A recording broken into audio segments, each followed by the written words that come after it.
নমস্কার বন্ধুরা, ট্রান্সকেয়ার and nature YouTube চ্যানেলের আরেকটা নতুন ভিডিওতে আপনাদেরকে স্বাগত জানাচ্ছি। আজকে মূলত এই যে সিমেন্টের টব দেখতে পাচ্ছেন, সেই টব যে কীভাবে তৈরি করতে হয় সেটা সম্পর্কে একটা ভিডিও আপনাদের সামনে উপস্থাপন করব। আপনারা এটা দেখতে পাচ্ছেন, এই যে গোল্ড যে টবটা, এই টবটা থেকেই দেখে নেওয়া যাক কী পদ্ধতিতে এটা বানানো হয়, কেমনভাবে।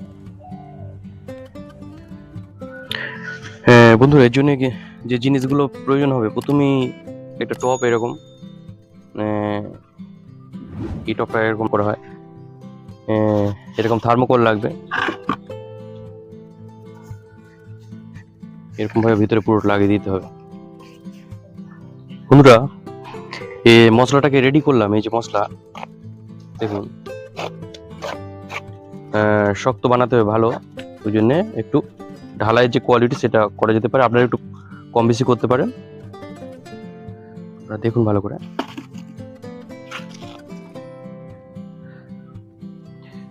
দেখুন, এই যে 1 ইঞ্চি মতন ফিল করা হয়েছে।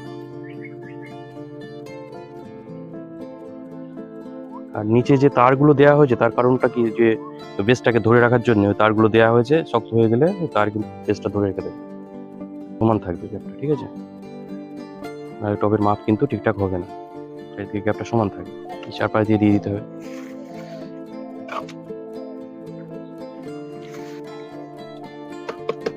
সাইডে মারতে হবে এরকম করে, যাতে কোনো গ্যাপ না তৈরি হয়। আমরা যে বাড়িতে কলম ঢালাই করি, সেখানেও দেখবেন এই মাপে এখানে এই তারটা নিয়ে নিতে হবে। দেখুন, এই 1 ইঞ্চির একটু বেশি, গ্লাস দিয়ে বা হাত দিয়েও হয়ে যাবে, আপনারা এমনি কেটে নিতে পারবেন। তৈরি হয়।